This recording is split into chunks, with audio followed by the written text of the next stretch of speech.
move on, let's look at some information about today's webinar. As you probably already know, this webinar lasts for 60 minutes. So that's 45 minutes of my presentation, which is this PowerPoint and my speaking and you taking part, answering questions and so on. And then at the end, we'll have 15 minutes for questions. So throughout the presentation, when I do ask you questions, I like to be able to see your answers. So we'll be using poll questions, like the one we've already seen, and also the chat box. And that's the only place that I can see your answers. I can't, unfortunately, open the question and answer box until the very end of the webinar. But throughout the webinar, the Avengers team are on hand. They're in the Q&A box to answer questions. So please just keep your questions in there and make sure that you answer mine in the chat box. Great. Unfortunately, it's just simply not possible to answer every single person's question because there are currently over 1,000 of you. So it becomes a bit difficult for us to answer everyone. So the key here is when you go into the Q&A, have a look to see if someone else has already asked your question. And if you like it, one of the wonderful team, Yasser, Sarah, Louisa and Aidan, will be able to answer it, or I will answer it at the end in those final 15 minutes or so. Now, as you've heard me mention, the webinar is now being recorded, and that's so that we are able to email you a link to that recording, which we do within 3 days. So you'll receive the link, and within the body of the email, you'll receive the password to open that up. Unfortunately, we're not able to send you links to previous webinars that you did not attend. However, if you have attended webinars and you were expecting the link or you've had problems with the link or password, let us know about it on the Facebook page. So we're not able to help you here, but if you go into our Take IELTS official Facebook page, one of our team will be able to help you out with any problems there. Again, information about your test booking, I'm afraid we're not able to answer those types of questions, so contact your test centre in the first instance. For details of how to find your test centre and how to contact them, look at the websites that I've recommended. So takeielts.org or ielts.org. And also, if you're looking for information about the IELTS indicator, you can see there's a link there. And last piece of information or request really is for you not to share any of your personal information. So please don't share phone numbers or WhatsApp groups or anything like that, and just to protect your own data. And remember, of course, to be courteous. I never really need to say this because you always are. You're always so friendly when we run these webinars. But just in case, we don't want to have to exclude you from the webinar. Okay, so I've got another question for you. If we look at poll question 2 now, please. I just want to know if you have attended previous webinars. So if you have, can you answer the poll question and let us know which ones you have attended? If you don't see the poll, not a problem. Just put your answers into the chat box. Have you attended one of our webinars? If so, which ones? I'll give you about 20 seconds to do that. I can see lots of returners. Wow, okay. And a few new people coming today, that's great. Okay, let's look. Okay, so the vast majority of you have attended webinars before, so you know us, you know the team of the Avengers, the IELTS Avengers, and big welcome to the 13% of you who are new here today. Welcome, don't worry, you've not missed anything. We are repeating webinars as in the coming weeks, and you'll find more information about that on takeielts.org. And I see that you've done a number of them, a lot of you attended the introduction to IELTS as well. That's great. Okay, I have another question before we move on. So this question is specifically about our self-study series. So if we look at poll question 3, please.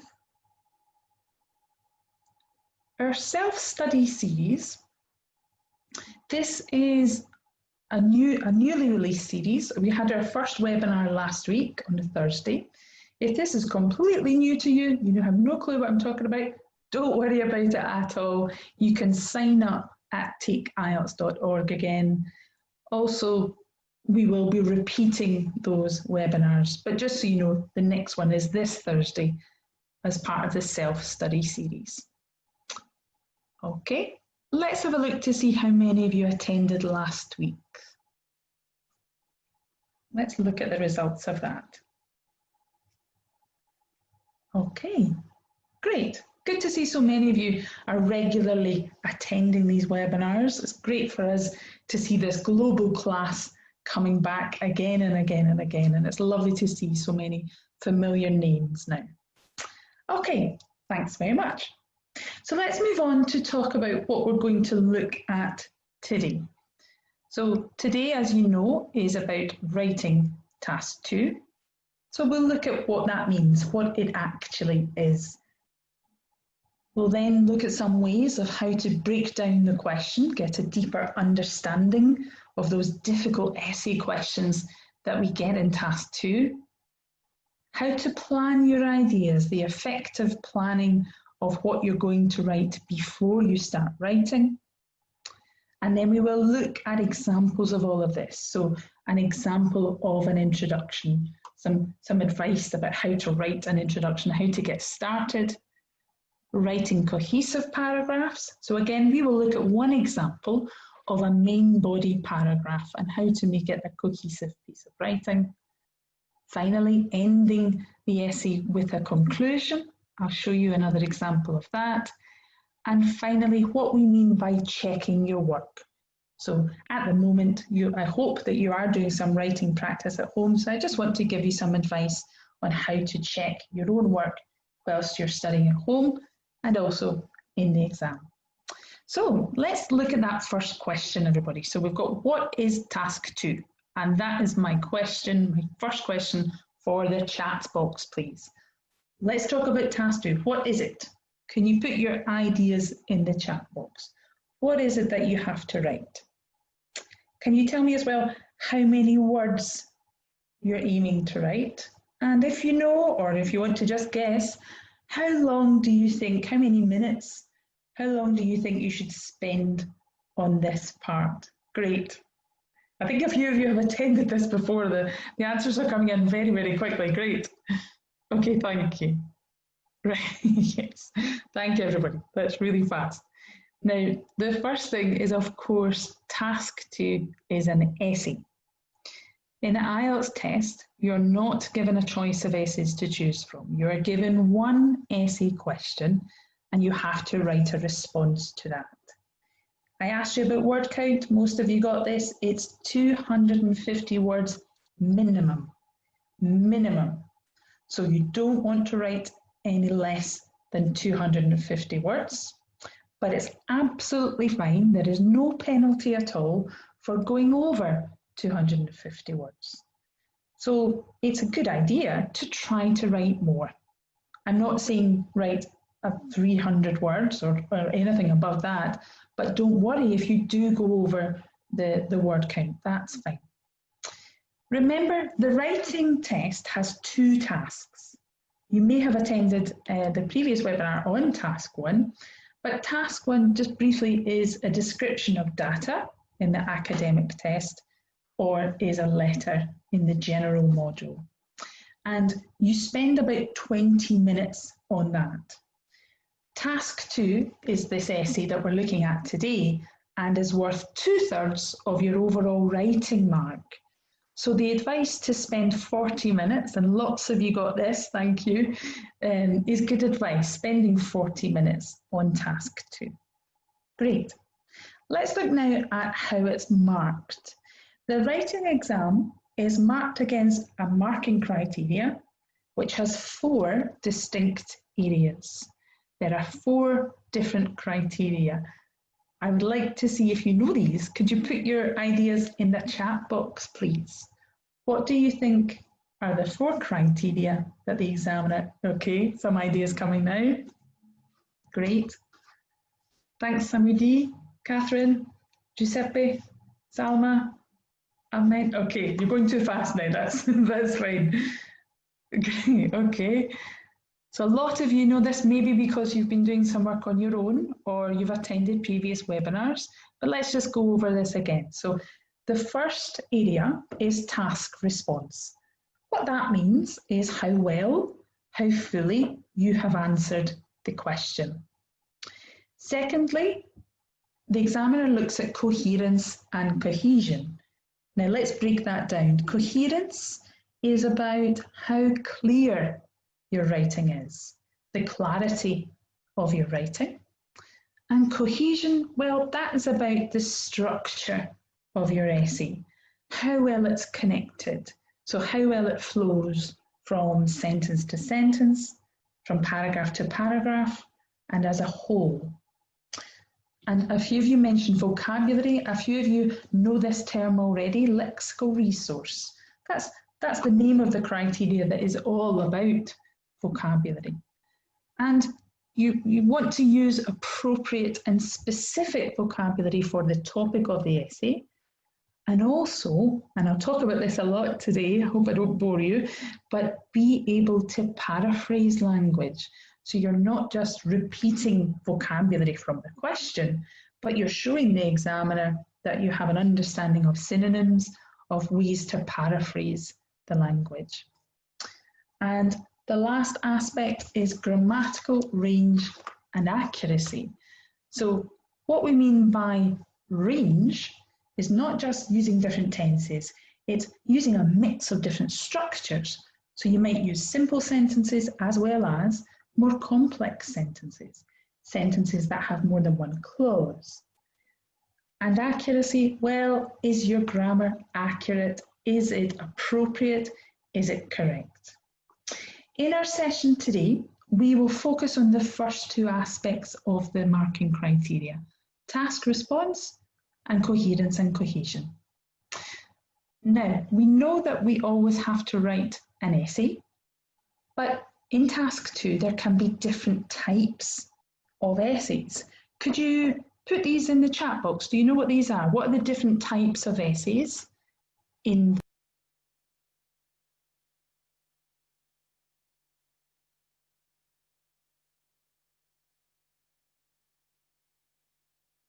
Okay, good. Good. A lot of you, I think you were here before, or you've certainly been doing a lot of homework because you've got this right straight away. Well done.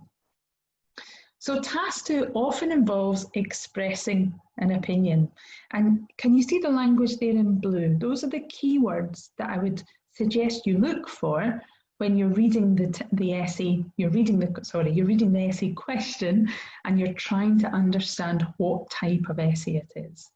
So in blue, we've got to what extent, agree, disagree, benefits and drawbacks, advantages and disadvantages. These are all keywords in that type of essay that's asking you to express an opinion.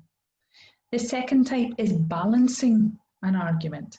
That's where you're actually given two sides of an argument and you need to discuss both sides. And the essay question will specifically tell you to do that you need to discuss both sides. And that's part of the keywords I've shown you here, as well as some people say and others argue. They might come up as well. And the third one is suggesting a solution to a problem, or problems and solutions, we often refer to that as. Now, in this session today, we'll be looking at these first two types of essays, expressing an opinion and balancing an argument, because the approach to these is more or less the same. The third type, problems and solutions, we have a separate webinar for, and that's in July. So make sure that you sign up at takeielts.org. Now, let's look at the model of what's expected of an essay. And this is typically what we expect to see: an introduction, main body paragraphs, and a conclusion. So we should have a beginning, a middle, and an end. And today we'll go through this in a lot more detail, but just roughly, just if I can outline for you, An introduction, you want to rephrase the topic. Remember earlier I spoke about lexical resource in vocabulary and how important it is that you don't simply copy words from the question, but try to use synonyms, try to paraphrase. Also in the introduction, we introduce the arguments that we're going to present in the main body, the key points that we will present, and state your position. Today, for this essay type, we're going to look at position in a lot more detail because it is very important. In general, what we mean by this is your own opinion and how you support that opinion throughout the essay. In your body paragraphs, the main body, we want to see a clear central topic in each paragraph. And you will probably have 2 or 3 main body paragraphs. This is where you do the majority of your writing. So it's very important that you present a clear topic and that you support your arguments. So again, we'll look at ideas of how we support our arguments, how we support our position, our opinion. And then at the end of our essay, we want to round it all off with a nice conclusion, which does 2 key things. It rephrases the key topics that you've mentioned already in your main body, and you restate your position. The key thing to remember about a conclusion, and I'll try to remember to say this again later, but it's that you're not introducing any more information at this point. Notice we're everything, rephrasing, restating. Okay, so are we ready to look at a question? Do you want to look at a question together? I think so. Okay, just to let you know, although we are going to send this to you, we will send you the link to the recording. This is the question that we're going to work with throughout today's webinar. So you might want to, at the moment, take a note if you have a pen and a piece of paper next to you. Take a note of what the question is so that when I ask you questions later on, you're able to remember what this question is about. I'll give you a moment just to read the question and take your notes.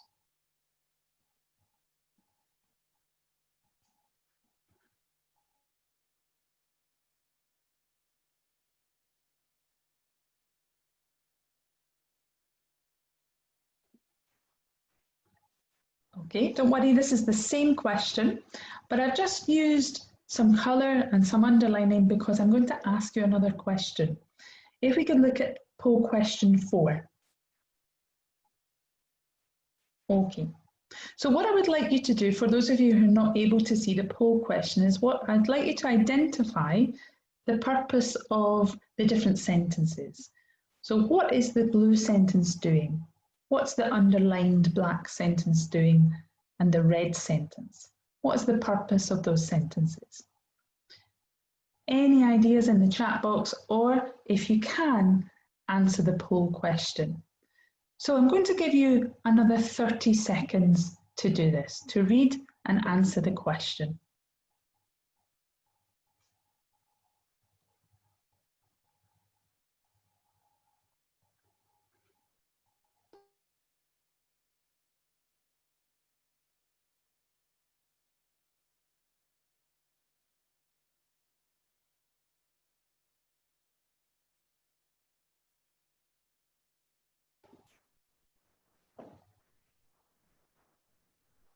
Okay, I'll give you another 10 seconds.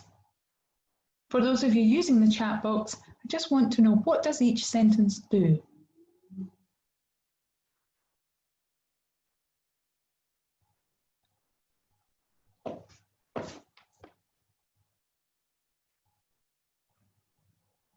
Okay. Thank you. Right, let's have a look at your answers now. So as you can see, the general topic is this first sentence in blue. So this sentence, it's asserting the topic of the essay, and the topic of this essay is working from home. You're not being asked to debate the idea that more and more people are working from home. That's presented to you as fact. So this underlined section is the specific opinion. Well done, majority got that right. The specific opinion that you have to discuss. Well done. Your essay is about whether or not an increase of working from home is of real benefit to workers. And the last part, these words in red here, these, as the majority of you identified, these are the keywords to help you identify the type of essay. So your task here is that you need to write an essay stating how much you agree or disagree with the topic. So this is an opinion essay. Do you remember earlier on I talked a little bit about those keywords, and the keywords are here: to what extent, and agree and disagree. Now, when we say to what extent, what we mean by that is how much. How much do you agree, or how much do you disagree? To what extent could mean that you totally agree, you mostly agree, partially, so you just agree a little bit, or completely disagree. So that's what that phrase means, to what extent. I've got one more question for you just to answer in the chat box, please. Is this question asking you about the benefits to companies? No. Good, spot on. I've given you a bit of a key here. I've given you some help by highlighting what it's about, because it is about benefits to workers. Now, before we move on, I just want to make the point that I've used colour, I've used highlighting to help us talk about it.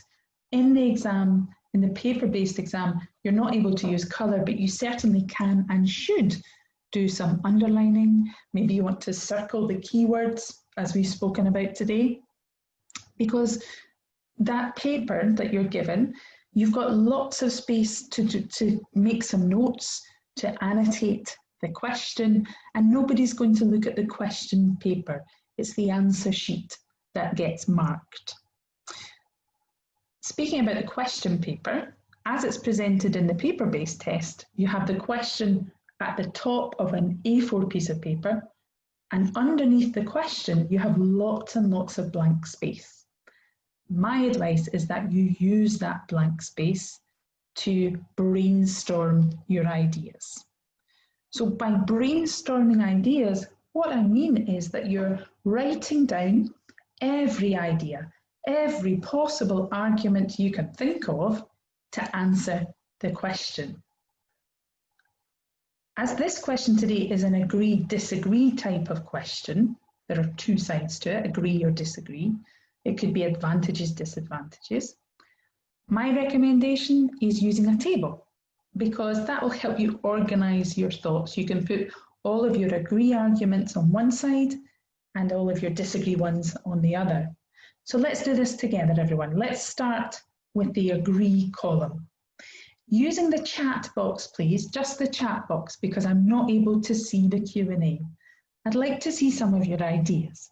So let's look at our positive arguments, our agree arguments. Why do you think working from home is of benefit to workers? Can you put your ideas in the chat box, please? Your positive ideas. Good. Okay, they're coming through now. Thanks, Mohammed. Okay, nice. Krista, I think. Okay, sorry, it's going a bit fast, but Fatia. Another nice idea here from Fahad. Sorry, I've missed your name. I think it was Fahad.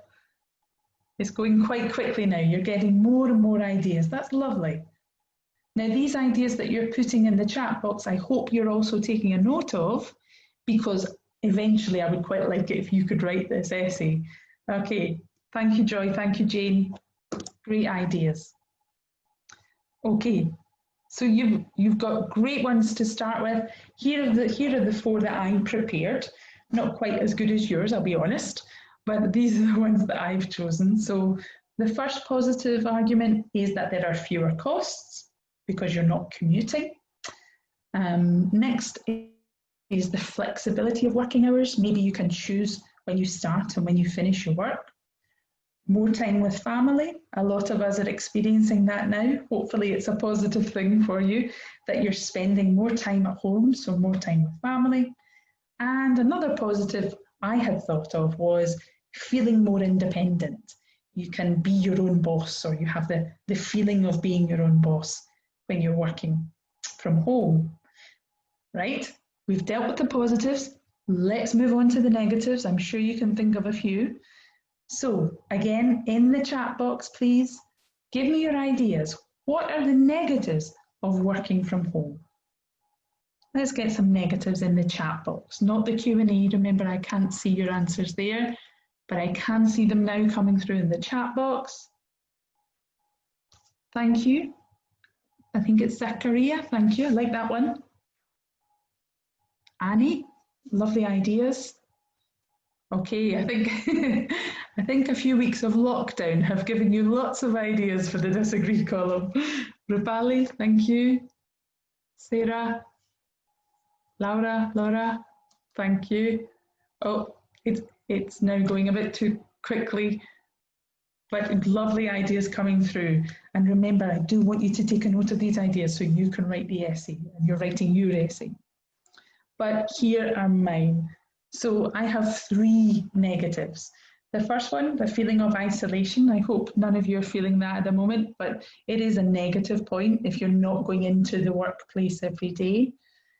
Another negative that I can certainly attest to is the increased costs of working from home.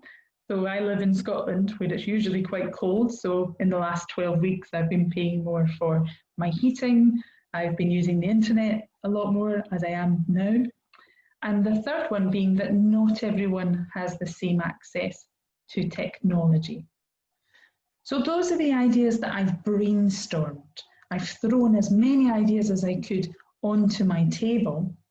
So what I need to do now is make a decision. So when we're asking you to make a decision, there's a few things that I would suggest that you think of. Once you have a list of ideas for both sides of the argument, I would say choose 3 or 4 to write about in detail in your essay. And I would ask you to consider these questions quite carefully. First of all, think about which of the ideas you could write most about. What can you write a lot about? Remember that in the question itself tells you to use your own knowledge and experience.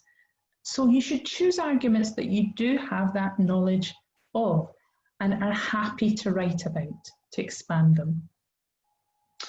The second thing, is that your ideas need to be fully supported. So it's a good idea to think at this point of reasons, examples, and results of each of the ideas, because that will help you to think of ways to support your argument, and you can use that blank space I mentioned to take notes on these. Choose ideas that are different from each other. Don't choose 2 ideas that seem quite similar, because you'll end up repeating ideas, you'll end up repeating arguments, and you'll end up repeating vocabulary. And remember what I said about showing a nice range of vocabulary. This 4th one is about position. Position meaning your opinion. Overall, do you agree or disagree? This is an opinion essay, so it is very important that you make that decision early. You decide which side of the argument you want to take, and you choose arguments that support that side. Just to be clear on that. So you need to choose which side of the argument. Are you agree or disagree? And make sure that your ideas from your brainstorming support your position. The last one is specifically for this essay. This essay is an opinion type of essay. Now, you can absolutely, if you would prefer, you can just write about one side. You can say that we totally agree or we totally disagree. But I'll be honest with you, that's actually a little bit more difficult. It's a little bit easier, and it's more likely that you will write a little bit about the counter argument. So to do that, choose just one idea, which is the opposite opinion of your own, and that will help you to write a more balanced essay. If you're writing a two-sided argument essay, then you must do number 5. You must include arguments from both sides, because that's what the essay itself is telling you to do. So once you've done this, you've brainstormed your ideas, you've made a good selection of the ones you're going to write about, you're ready to start writing. So what do we start our essay with? Do you remember in the very first one, the model? That's right, our introduction. So I'm going to give you a moment just to read this introduction.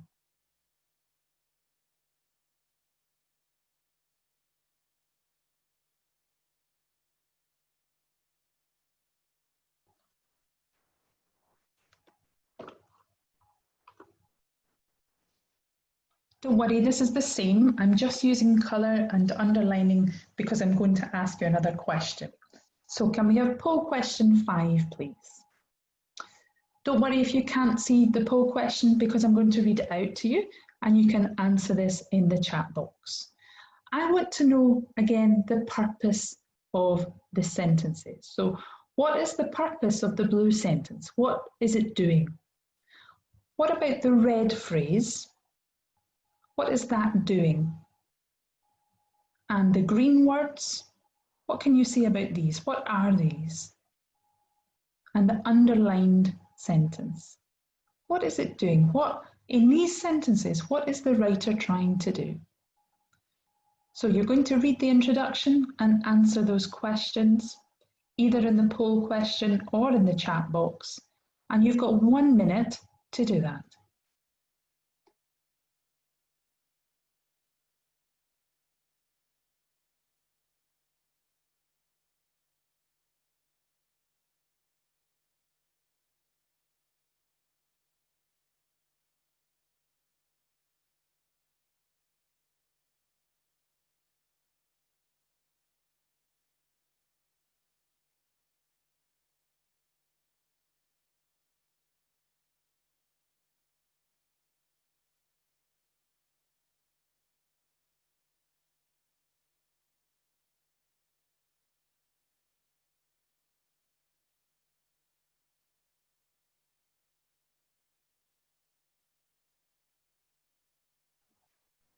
I'll give you another 10 seconds just to finish off, please.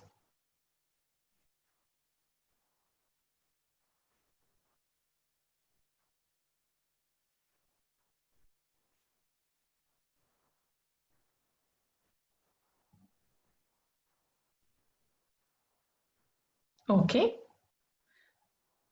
So the majority of you have voted using the poll questions. That's great, but I can also see your answers coming in the chat box. Lovely, thank you very much. We're just sharing the results now, and I'm really happy to see that most of you have got this straight away. That's lovely. So yes, let's go through this. The purpose of the blue sentence is to paraphrase the topic of the question. Remember I said earlier, be careful not to copy words from the question. So in your very first sentence, try to paraphrase the topic. And 82% of you got that, well done. 71%, you got the right answer about the red phrase. The red phrase is introducing an argument from the other perspective, not mine, but the other idea. And 71% of you got that. Now that red phrase, you can see my example is, this may cause problems such as social isolation. That's my one negative that I'm going to talk about. And so the green words, okay, slightly fewer of you, but still the majority, you've got this, that the green words here are introducing the arguments from my position. So I've got 2 arguments from my position, and they're positive ones: flexibility and economic advantages. And finally, this last sentence, I'm so pleased that the majority of you, 79% of you got this right, that this last sentence underlined is stating my position. So I want to end my introduction by really being very, very clear about stating my position, stating my opinion. And I'm very pleased to see that the vast majority of you got that. But let's just take a moment to talk about that. Let's talk about why we are writing our introduction like this. And it's all to do with how the writing is assessed. You remember at the start I spoke about the different aspects of the marking criteria, and the first one of those was task response. Oh, sorry. Yes, so there are 4 aspects of the marking criteria. The first one is task response. I'm showing you a band 7. Don't worry if you're not aiming for a band 7. You can find the details about your band on the public band descriptors, which are available on takeielts.org. So at band 7, there are 3 key bullet points that we're trying to address in this way by writing our introduction like that. The first one is addressing all parts of the task, and that means that you really need to understand the task before you start writing. So that's why we've spent all of this time reading and analysing the question. The second bullet point is really important. You need to present a clear position throughout the response. In this case of this essay, it's how much you agree or disagree with the benefits of working from home. So because it says in the marking criteria throughout the response, I think it's a very good idea to start that in the introduction. And finally, presenting and extending main ideas is what we're going on to look at now in an example of a main body paragraph. After the webinar or tomorrow, go on to takeielts.org, look for the public band descriptors and have a look at what you need to do for your desired band. But let's move on to one of my main body paragraphs. In my essay, I'll have an introduction, 2 or 3 main body paragraphs, and this is just one of those. So I actually want to show you this one because we're going to use the colour to talk about it. I'll give you, okay, we're going to do a poll question. So if we could look at poll question 6, please. There's a few things I want you to do, so don't worry, I will give you the time for this. Again, we're talking about the different colours. So if you're using the chat box, I'll read this out to you. I want you to identify what colour is the reason. Don't answer too quickly. Be careful, do not answer too quickly because the questions are a bit jumbled up. So what colour is the reason? What colour is the topic sentence? Good. What colour is the result? And what colour is the example? Okay, be careful, don't answer too quickly. Read the paragraph carefully. You've got 1 minute and use the chat box or use the poll question. We're looking for the colour of the reason, the colour of the topic sentence, the colour of the result, and the colour of the example. I'll give you 40 seconds.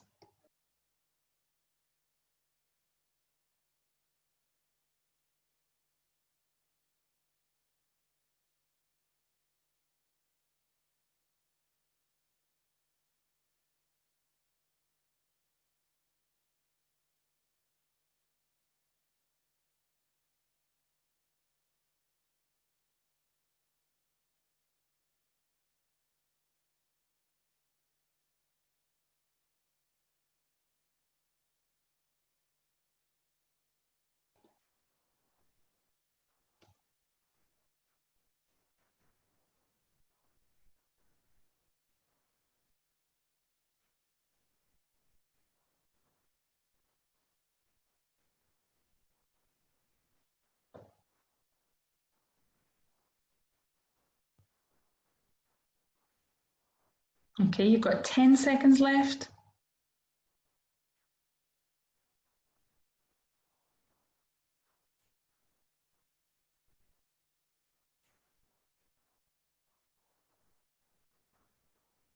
Okay, I'm sorry to rush you, but I want to look at the answers now. Don't worry, we're going to go through this. So let's look at the answers. Now, the first sentence here you can see is green. And the question was, what colour is the topic sentence? And the topic sentence is green, the very first sentence. Lovely, 81% of you got that right. And we need our topic sentence at the start to let the examiner, let the reader know what the central topic is, what that paragraph is about. Let's look at the second sentence, which is in blue. Now, the blue sentence, 81% of you got this right. This is the reason for our argument. Well done. Our next red sentence is the example, and 86% of you got this. Well done. I tried to make this more difficult by jumbling it up, but you've all managed to get it. I'm really pleased. So finally, our orange sentence is the result, and 86% of you have managed that. I'm really pleased. Well done. And my question to you now, just what was something to think about, is how you managed to do that. And I hope it is because you've noticed these words in bold. You've noticed these linking expressions. Because these linking expressions, this is because, for example, consequently, are used to improve our cohesion, to link our sentences together. And they help the reader, they help the examiner follow your argument. So you remember we looked at task response. Now let's look at coherence and cohesion. Again, a band 7, but you can find your own band on the public band descriptors on takeielts.org. So the first bullet point here, logically organising information and ideas. That's why it's so important that you do structure your essay from the introduction all the way through in a way that helps you to support your position. Using a range of cohesive devices. In my example, I use linking words, because, for example, consequently, and presenting a clear central topic within each paragraph. And you can tell that from the topic sentence, that sentence in green. So when you do get the link to this recording, my advice is to go through that again, look at those paragraphs, that paragraph again, and to identify what each sentence is doing. But let's finish off with writing our conclusion. So take a moment just to read my conclusion.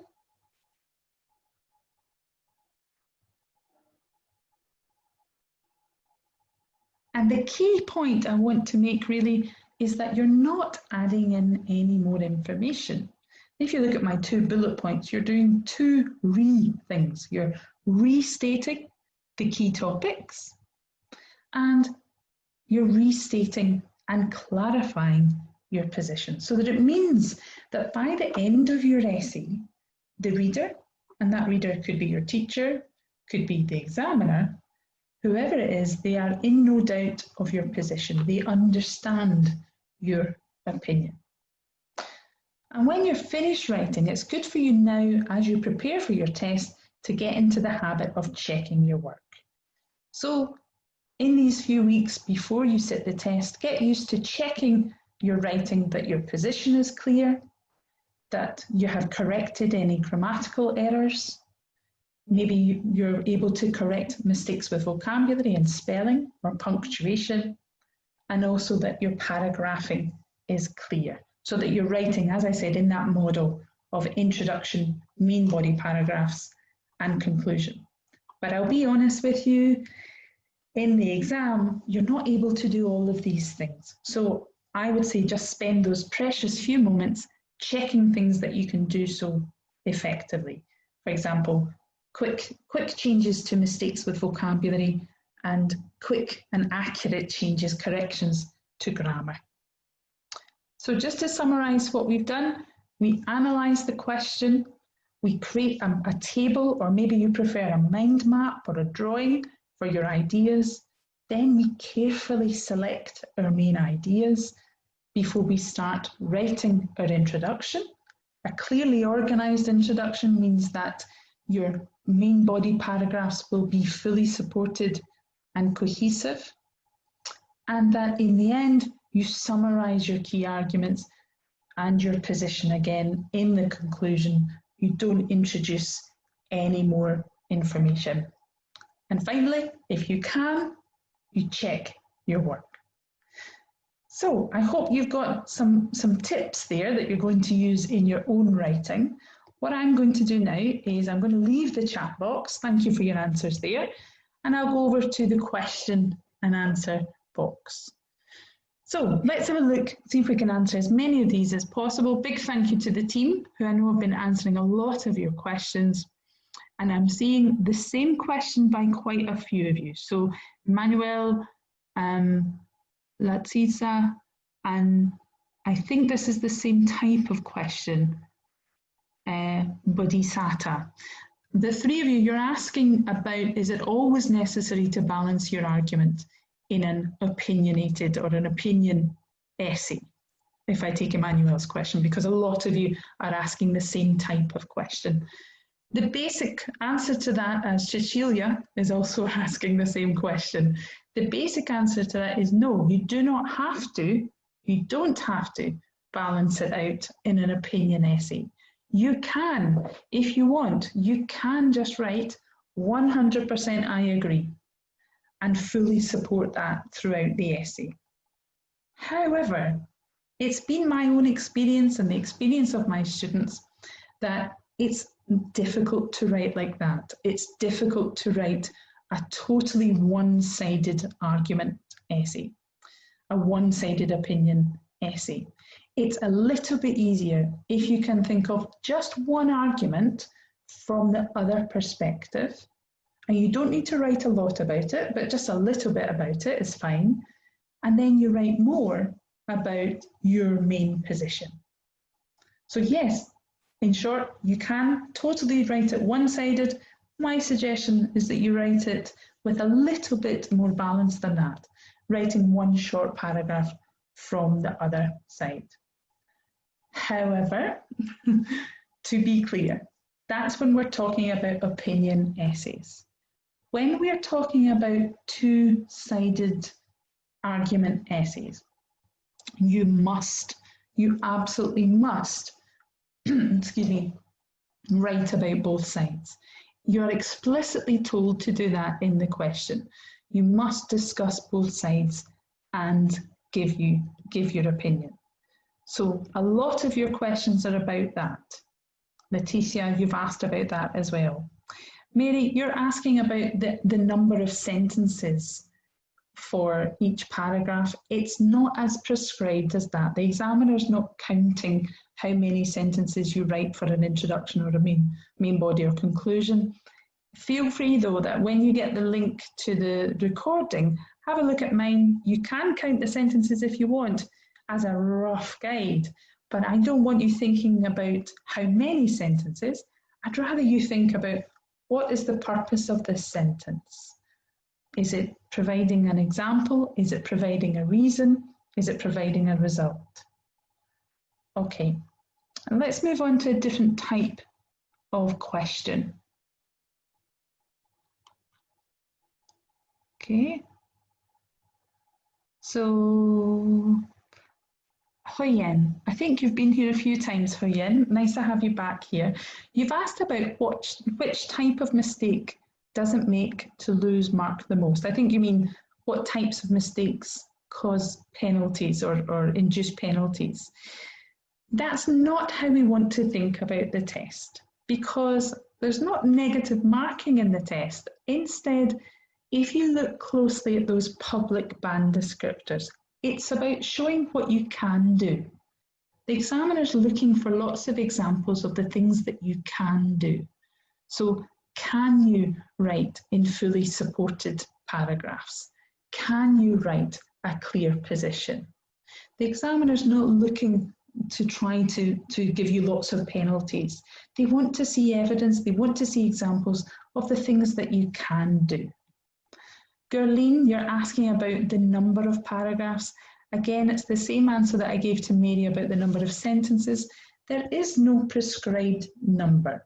It's not that every single essay must have a certain amount of paragraphs, but I would say roughly, if you have an introduction, 2 or 3 main body paragraphs and a conclusion, that fits the model of an essay that I would expect to see. So overall, that's what, 4 or 5 paragraphs, but there's no prescribed number.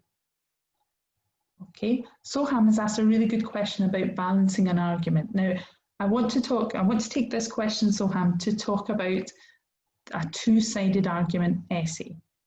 So if you're given an essay which asks you to write about both sides and give your opinion, Soham, you asked, is it best to write more about one side than the other? And my answer is yes, because you do have to show your own opinion. So you must write about both sides of the argument, but it is a good idea to write more about one side than the other in order to make your opinion very clear, because that is part of that. Okay, and Angela, you've asked about where to, sorry, it's jumped. I'm so sorry. I think it was where to present your position. Well, oh, there we go. Should your opinion be presented in body 2, the last body paragraph? Thanks, Angela. Your position, your opinion, should be throughout the response. If you remember, I showed you task response at band 7, and one of the bullet points was your position should be clear throughout the response.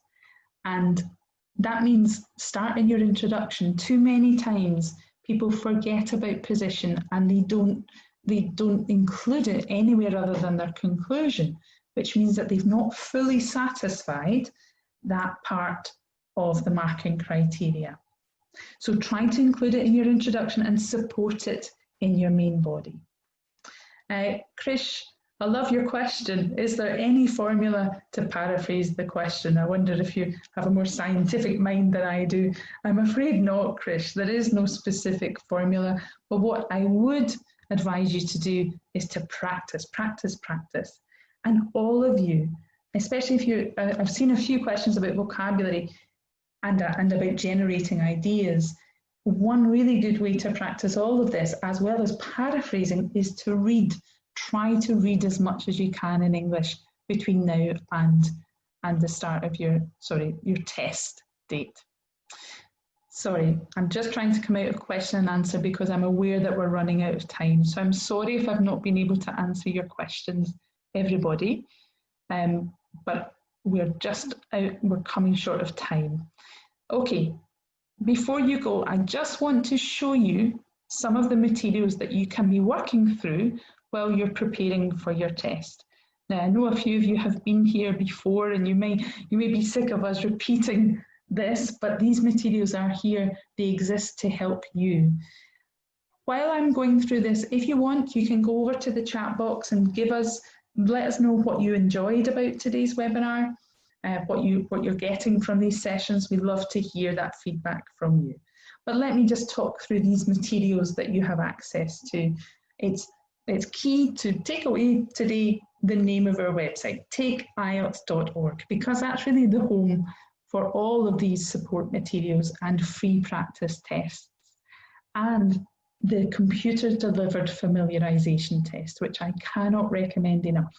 A lot of you are asking questions about which one is easier, which one should we do, and it's up to you, I'm afraid, but you need to practice both. So on Take IELTS, you'll find the free practice test for the paper-based and also the familiarisation test for the computer-delivered. And if I were you, I would look at that this week, try to practice both of them and compare, because it's not about one being easier than the other, it's about whether or not, which one you are more comfortable with. Earlier on, I also mentioned our Facebook page. Now, the Take IELTS official Facebook page has tips every single day to help you prepare for your test, but it also has regular sessions with IELTS experts. And it means that there's been lots of questions that unfortunately I just didn't have time to answer today. So if you attend one of these sessions with the experts, you might be able to ask your question there. It's also the place to go to If you're having difficulty with the links that we send you to the previous webinars that you've attended, so if you're having problems with links or with passwords, let the team know on Take IELTS official Facebook page. They should be able to help you. Another couple of recommendations are the Road to IELTS and IELTS online preparation course on FutureLearn. That's currently that's been launched as a 3-week course to help you to prepare while you are perhaps still in lockdown, or if you're a few weeks away from your test. Also, these apps. A few of you were asking about vocab, and today, unfortunately, we didn't have the time to go into vocabulary in detail. So I really recommend that you look for these apps, the IELTS Word Power app and Word Ready. Both of these are going to help you focus on vocabulary. Slow and steady wins the race with vocab.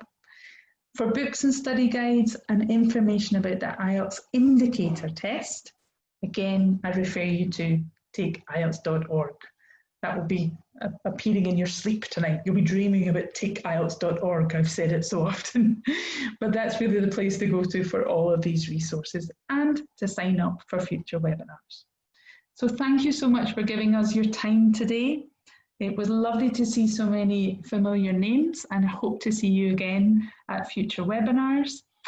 In the meantime, please take care of yourselves, wash your hands, and good luck in your IELTS preparation. Cheerio!